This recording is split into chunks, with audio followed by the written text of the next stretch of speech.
आज 1 करोड़ के अंदर में एक ही तो प्रेमानंद आए। हाँ, एक ही आए पूरे भारत में जागृत किए। उनके कमेंट में राम भद्राचार्य की सारी सारी एक कमेंट किया उन्होंने, मात्र 200 शब्द। देख लो ठाकुर जी की बहुत बहुत बड़ी लीला ठाकुर जी, पूरी भक्ति का जो है एक साइड में पर्दा पकड़ गया है। साक्षात प्रमाण भी दे बिल्कुल बिल्कुल नहीं दिया।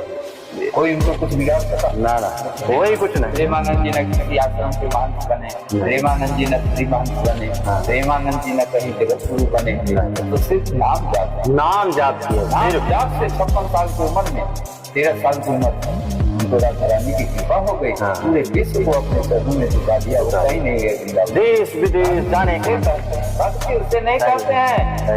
पूरे भारत में हम हवेली बना लिए, वैभव बना लिए, तो हम सबसे ऊंचा हो गए। नहीं, प्रेमानंद तो लंगोटी छोड़ के उसके पास कुछ है ही नहीं। कुछ नहीं। हाँ, जो आता है जैसे दिन भर आता है वैसे दिन भर दान जाता है। भक्त उसे कहते हैं, संत उसे कहते हैं जो परमार्थ के लिए जी, और जो स्वार्थ के लिए जीता हो तो वो तो फिर वो तो जीवन काट रहे हैं। विशेष कुछ नहीं। सही है, बड़े बड़े संत पड़े हुए हैं, कोई भी शब्द अगर कुछ बोल दो तो उसमें लोग टिप्पणियां करने लगते हैं। मेरे ऊपर आ सही कह रहे हैं आप, इतने बड़े साधु को क्यों बोल दिया? सही है, चलिए आपकी जेल हो जाएगी। ऐसा ही तो होता है। सही, ऐसा ही होता है। लोग फिर बात को उठा के बहुत लोग दूर ले जाते हैं। बहुत है।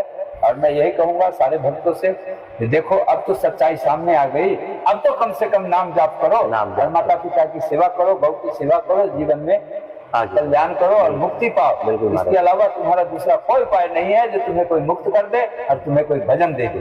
अब इतना आसान कल युग में भजन भक्ति अगर तुम ना कर पाया तो किसी युग में नहीं होगा, क्योंकि द्वापर त्रेता और सतयुग में तो और ज्यादा विकराल भक्ति की पोजीशन, हजारों साल करके